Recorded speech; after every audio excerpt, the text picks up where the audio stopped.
결국에는 예, 제도가 아니라 사람이 문제입니다. 올해 10월이면 검찰청이 해체가 완료가 되는데 검찰청 해체라는 국가적인 중대 사안과 관련해서 검찰을 옹호를 해주고 싶어도 변호를 해주고 싶어도 참 그게 쉽지가 않습니다.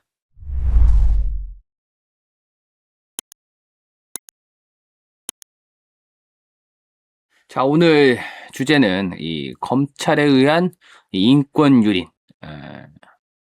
관한 것입니다. 그 이재명이 이제 경기도지사 할 무렵에 그 이화영이 이 사진에서 이제 보는 이 이화영이 당시 경기도 평화부지사로 하여금 이 북한에 거액의 달러 화폐를 현찰을 갖다 주고 그 대가로 이제 북한과 뭐 짝짝꿍을 좀 해보려고 했다 하는 사건이 있죠. 그래서 이재명이도 지금 그 형사 재판을 받던 와중에 이제 대통령이 됐다고 해서 그 형사 재판이 중지되어 있습니다. 그래서 그 형사 재판을 뭐 공소를 취소 함내 어쩌네 하고 지금 민주당이 난리 부르스를 추고 있죠. 그런 가운데 최근에 이화영이가 이제 나는 사실은 그 이재명한테 관련한 그 송금과 관련한 대북 송금과 관련한 이 보고를 했다라고 이제 검찰에서 그 진술을 했는데 그 관련해서는 이재명이 아니 이화영 이 사건은 그 대법원에서 유죄가 확정이 되었죠. 근데 그 사실은 그때 그 자백은 검찰이 회유를 해가지고 내가 거짓 자백한 거야.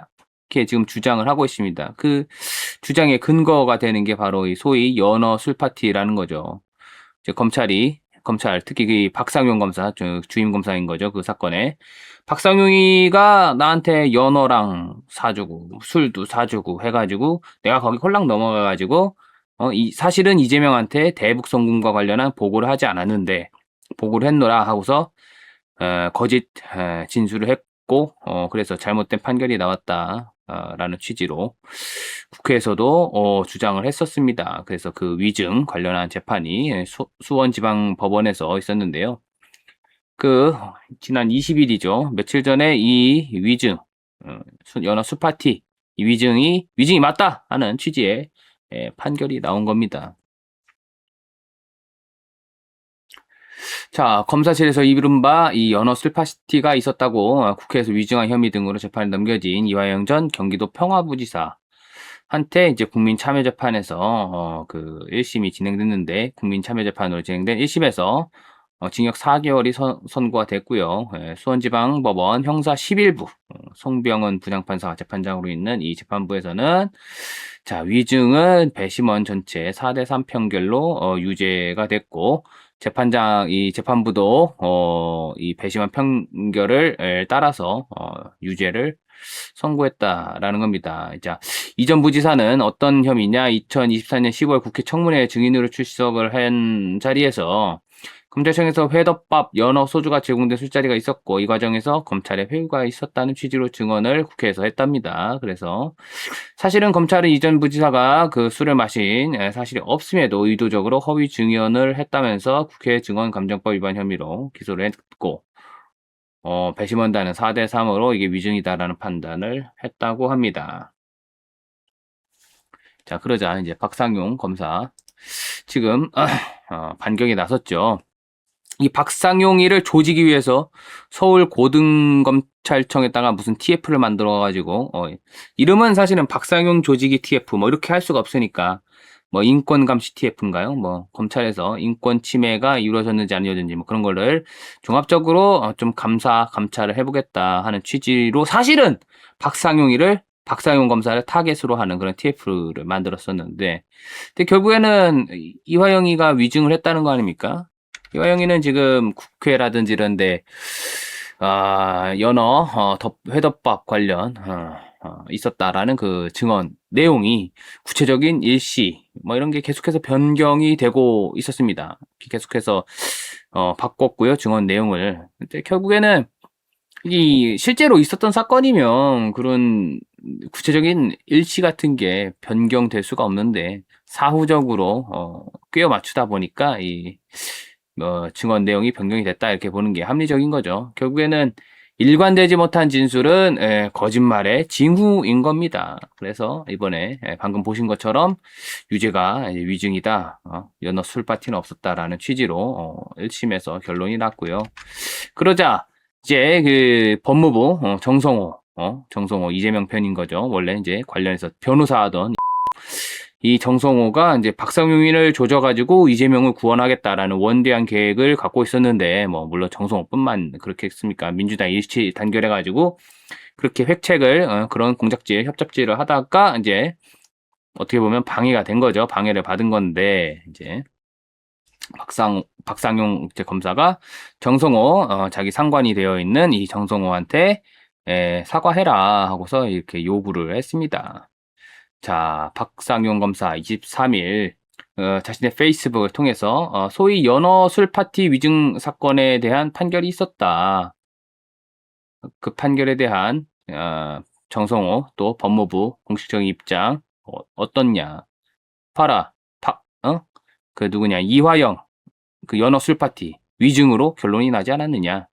그래서 박상용 검사가 이 정성호 필두로 해서 등등등등 검찰 지휘부 해가지고 또 서울 고등검찰청이 연어 술파티 의혹을 진실로 포장하고 또 국민을 속이기 위해서 많은 일을 해왔지만 거짓뜻으로 드러났고 국민이 이를 똑똑히 보고 있다 이렇게 지적을 했습니다. 그래서 정성호 장관 지시로 교도관이 주축이 된 법무부 특별점검팀이 자 연어 술파티가 있었다라고 그 일방적으로 단정한 결과가 뭐 감찰도 하기 전에 뭐 언론에 공표된 사실도 있었고 또 이후 정성호 지시로 꾸려진 서울고등검찰청 인권침해점검 TF라는 박상용이를 타깃으로 하는 이 TF죠.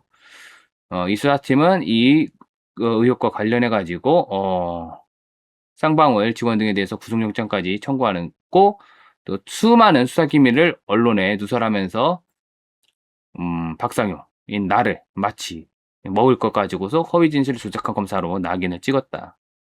이 법무감찰도 아니고 국가기관도 아니고 권력에 충견이 돼서 사건을 조작하고 무고한 공무원 하나를 제명으로 맞춰가지고 권력자 이재명한테 면죄부를 주려는 조직이다. 이 검찰이라고 볼 수 없다. 이게 완전 들이다 라는 거죠.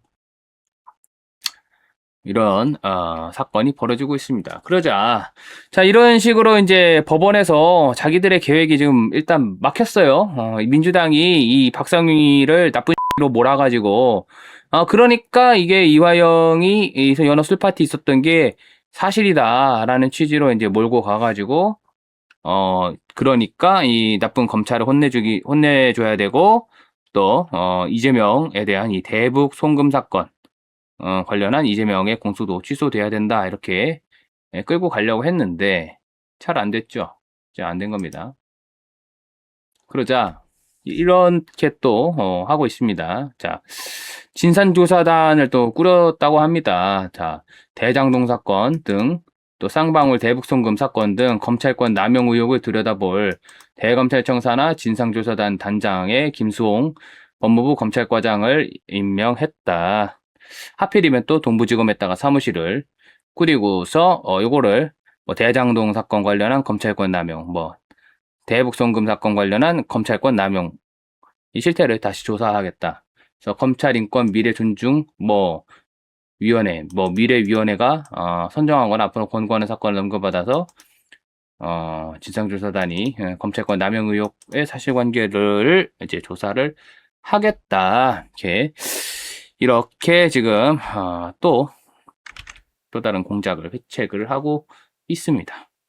우리가 이 검찰은 지금 올해 10월에 역사 속으로 일단은 사라질 운명입니다. 일단은 지금은 그렇게 되어 있는데 이 경찰이 문제가 많죠. 검찰 얘기 아니라 이 경찰 참 문제가 많습니다. 법률에 관해서도 그 전문가라고 할 수 없고 또 무장하고 있는 이 경찰 또 그 사실은 어떻게 보면은 검사들은 다들 이 변호사 자격증을 갖고 있지 않습니까? 그러니까 막말로다가 검사를 못하게 되면 나가서 변호사라도 하면 되는 겁니다. 먹고 살 구멍이 있어요. 근데 경찰들은 대부분 그렇지가 않거든요. 그냥 월급쟁이이기 때문에 일단 밖에 나가면 먹고 살 길이 막막해요. 그렇기 때문에 어떻게 보면은 그 인사라든지 내 어떤 거취에 대해서 취약하다 이거예요. 그렇기 때문에 이제 권력이 명하는 어떤 이렇게 저렇게 해라 하는 거에 대해서 더 취약하는 거죠. 나가면 변호사로서 먹고 살 구멍이 있는 검사들도 권력이 이래라 저래라 하는 거에 반항을 못하고 이렇게 순순히 따르는 사람들이 많은데, 물론 박상용 검사처럼 이상한 특이한 검사도 있지만요. 경찰은 어떻겠습니까? 그런 경찰에다가 이 수사권을 몰아주고 그렇게 하겠다. 참 우려가 큰 상황인데, 그럼 검찰은 그럼 깨끗하냐? 과거에 이런 사건이 있었어요. 대법원에 지금 2005년에 이제 확정된 판결인데요. 이게 무슨 일이 있었냐면, 보세요. 2002년 10월 23일에 있었던 사건인데, 쭉 뭐 이렇게 엄청나게 있는데, 자, 내용이 쭉 있죠. 결국 무슨 일이 있었느냐, 이때 당시에. 뭐 하여튼 뭐 물론 사건인가요? 뭐 그런 사건에 이제 피의자로 입건이 돼가지고 검찰에서 이제 조사를 받는데, 가혹행위를 당해가지고 버렸어요. 고문치사 사건인 거죠. 이게 불과 2005년에 대법원 판결이 났고 사건 자체는 2002년에 발생했으니까 2002년 어떤 해입니까? 온 나라가 이제 2002년 그 한일 월드컵이다. 드디어 우리 대한민국이 월드컵을 개최하는 그런 나라가 됐다 하면서 우리나라 드디어 선진국이다. IMF 위기에서도 벗어났고 명실공히 우리나라 선진국이다. 그러고 있을 때 한편에서는 이 검찰청에서 고문 때문에 사람이 죽는 그런 사건이 벌어지기도 했었습니다. 근데 우리가 오늘 이제 살펴보려고 하는 내용은 이 고문치사 사건은 아니고요. 이재명이가 유례를 찾아볼 수 없는 그 개별 사건에 대해서 직접 이래라 저래라 한 사건이죠. 여러분께서도 뭐 저희 그 방송을 통해서 이 사건 소개해 하는 저 영상을 보신 분도 계실 겁니다. 이 일본군 위안부 문제와 관련해 가지고 그간의 상식에 어떤 문제가 있다라는 역사 인식을 드러내는 그런 시민운동을 해오신 분이시죠. 이 김병원 선생님 관련해 가지고 이재명이가 뭐 짐승이니 어쩌니 사회로부터 격리를 시켜야 하니 어쩌니 하는 글을 자기 트위터 X에다가 됐죠. 그 사건이 지금 형사 재판이 지금 진행 중에 있는데요. 이런 일이 있었다고 합니다. 자, 김병완 대표를 수사하고 기소한 검사가 김 대표한테 유리한 증거를 법원에 제출하지 않았다라는 사실이 확인됐다고 합니다.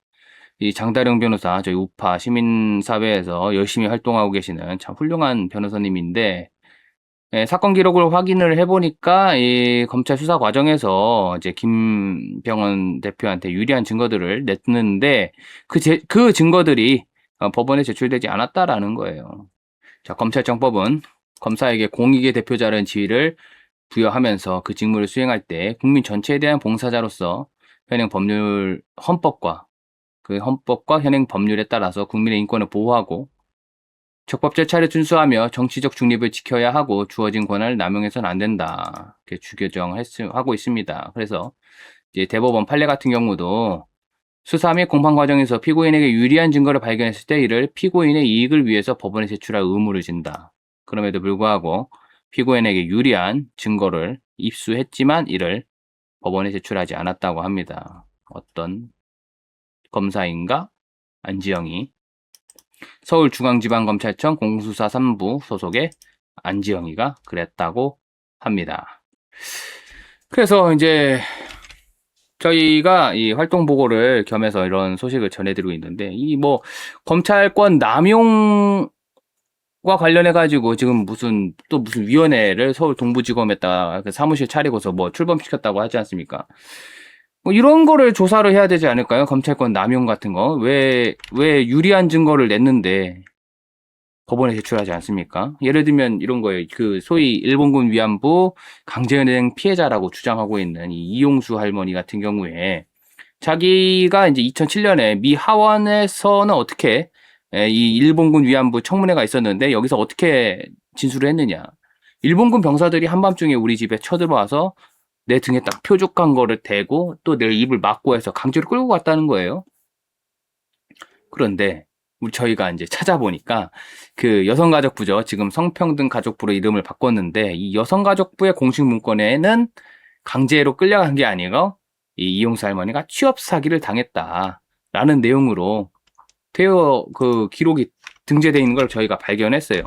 그 증거를 이제 검찰에다 냈는데 검찰은 그거를 무시하고 법원에다 제출을 안 해버린 거죠. 그래서 이제 저희가 이 관련 영상도 찾아보고 그때 당시 92년도에 이용수 할머니 증언도 찾아봤는데 취업 사기의 내용은 이런 겁니다. 어떤 남자가 이제 빨간 원피스랑 가죽 구두를 주면서 가자고 해가지고 그 남자 쫓아갔더니 대만까지 갔게 됐고 거기서 그 나를 데려간 그 남자가 위안소 주인이었다는 걸 알게 됐다는 겁니다. 그게 취업 사기라는 거예요. 완전히 다르죠. 아까 이화영이의 그 주장했던 그 케이스에서 봤던 사례랑 사실상 구조가 똑같은 거예요. 이화영이는 지금 자기가 처음에는 이제 이재명이한테 보고를 한 사실이 있습니다라고 이제 검찰에서 진술을 했고 그게 이제 뭐 그 이후로 재판 받는 동안 그거와 관련해 가지고는 별다른 이의 제기를 안 했고 대법원에서 유죄까지 확정이 됐는데 지금 와서 이재명이의 공소를 취소시키려다 보니까 근데 거기에 따라서 이제 사실은 그게 그게 사실은 검찰이 나를 회유해가지고 내가 거짓 진술한 거예요. 사실은 이재명한테 보고한 사실이 없어요. 그 말을 바꿔버린 거죠. 그럼 언제 그런 연어술 파티 했니? 하니까 뭐 며칠이었어요. 시간도 이때다 저때다 하면서 계속 말이 바뀐단 말이에요. 이 이용수라는 할머니도 말이 계속 바뀌어요. 2007년 미 하원에 가서는 일본군이 나 입 막고서 끌고 갔어요. 이렇게 주장했던 할머니가 92년 그 당시에는 어떻게 주장을 했느냐? 원피스와 가죽구두 받고 좋아서 따라갔다. 완전히 같은 사건인데 자신이 어떻게 위안부가 됐는지에 관련한 같은 사건인데 완전히 주장이 다른 거죠. 이런 식으로 주장이 다르면 거짓말입니다. 당연히 거짓말입니다. 그런데 그런 할머니한테 이제 우리 온 나라가 놀아나고 있는 거죠. 그래서 이제 저희가 이 안지영 검사를 이제 법무부에다가 징계 청원을 했다 이겁니다. 아까 똑같은 내용이에요. 공익의 대표자고 피고인의 정당한 이익을 옹호의 의무를 진다는 게 대법원에서 확립된 판례인데 이 안지영이는 그렇게 하지 않았다. 그리고 이 안지영이에 대한 감독 권한을 갖고 있는 그 부장검사, 공공수사 3부 부장검사, 서울중앙지방검찰청 3차장 검사, 그리고 서울중앙지방검찰청 검사장 징계 받아야 된다. 라는 게 내용으로 법무부에다 저희가 징계를 청원했고요. 이게 이제 법무부에서 지금 이제 벌써 며칠이야? 2026년 올해 6월 17일 그보다 좀 더 전에 낸 것 같은데 하여튼 그 무렵이니까 벌써 일주일이 지났는데 법무부로부터는 가타부타 지금까지 얘기가 없습니다. 이 사건 저희가 징계 청원한 거 어떻게 처리하는지 정성호 법무부에서 어떻게 처리하는지 저희가 끝까지 지켜볼 거고요. 그 검찰권 남용의 실태를 조사하고 검찰에 이제 미래를 논하겠다 하면 이런 사건부터 진상을 조사를 하고 말하자면 이재명의 사실상 하명 수사 아닙니까? 이재명이 언급한 것 때문에 사실상 수사가 본격화됐고 지금 김병호 선생님께서는 구속까지 되어 있다. 라는 겁니다. 이거야말로 검찰권 남용이다. 그래서 이 정성호 법무부 장관이 이거를 저희의 진정 청원 사건을 어떻게 처리하는지 여러분들께 보고를 드릴 거고요. 관련해서 우리 김병원 선생님의 재판 소식도 계속해서 여러분께 전해드리도록 하겠습니다. 검찰 참 과거로부터 이런 인권 침해, 인권 유린 사건이 뭐 끊이지가 않았고요. 그때마다 뭐 경찰이든 검찰이든 죄송합니다. 앞으로는 이런 일 없도록 대책을 마련하겠습니다. 이렇게 반복해 왔지만 결국에는 조직의 속성, 그 국가 권력의 속성이라는 건 쉽게 바뀌는 게 아니죠. 본질이 변하지 않기 때문에 같은 일은 계속해서 발생을 해왔고 또 앞으로 또 발생할 겁니다. 그렇기 때문에 이제 어떤 사람들은 이제 민주주의를 지키기 위해서는 그 피해 대가를 치러야 한다 이렇게 말하는 사람들도 있는데요. 결국 그렇습니다. 우리가 이 대한민국을 내가 내 조국이기 때문에 무조건 옹호해야 돼 뭐 이런 게 아니고요. 국가기관, 이 대한민국을 항상 감시해야지 내 가족과 내 재산을 지킬 수 있다는 점 명심을 해야겠습니다.